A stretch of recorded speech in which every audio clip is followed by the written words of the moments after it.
I never thought I'd find myself standing in the heart of betrayal. Just last year, I was riding high confident in my life and my relationship with Vanessa.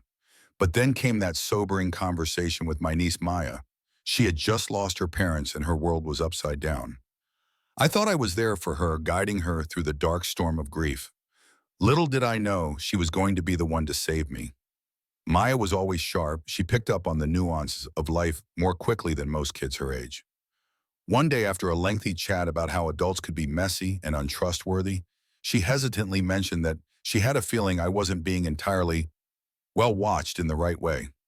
Uncle Matt, you know how you always say trust is everything, right? She said with those weed, innocent eyes that could melt even the coldest heart. I shrugged it off initially, but then she dropped the bombshell, a revelation that stopped me cold.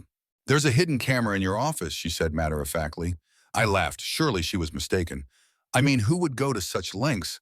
But there was that flicker of worry in her voice that made me think.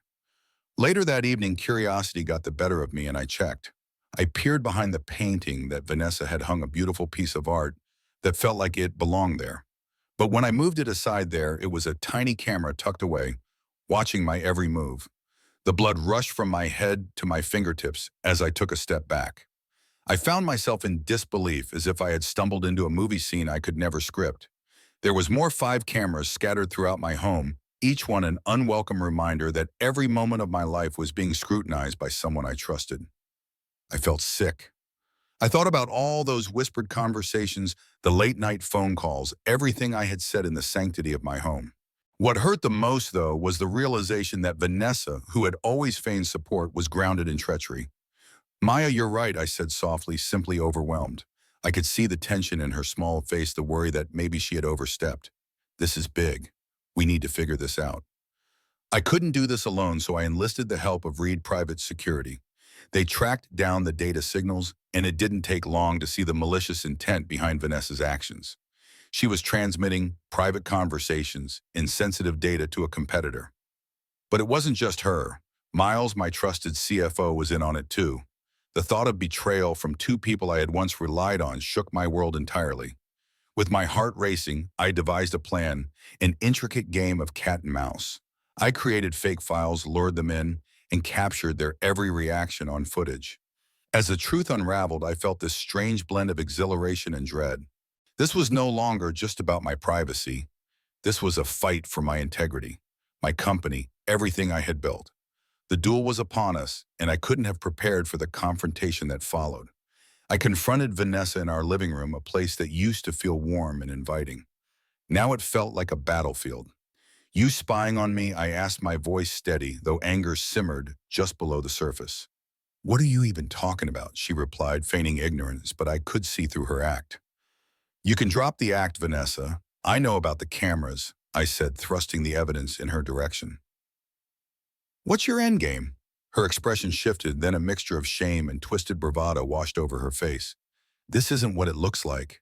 It's business, Matt, she said, trying to couch betrayal in corporate jargon. Business, I echoed, incredulous. You hacked my life for business.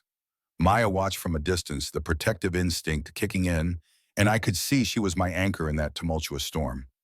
I confronted my failures not just for her, but for myself. The betrayal had ensnared me in a way I never saw coming, but in that moment, surrounded by emotion and confusion, I also recognized my strength. As the dust settled, and it felt like a century later, I buckled down, restructured my company, and fortified our cybersecurity. But the biggest change came from a suggestion by Maya. Let's make a detection interface, she said, full of ideas I could barely fathom. She even named it after the people involved, a digital fingerprint of betrayal. There was an eventual confession from Vanessa, a hollow acknowledgement of the depths to which she had sunk. The grief I felt was intertwined with relief. The irony of the whole thing was almost laughable.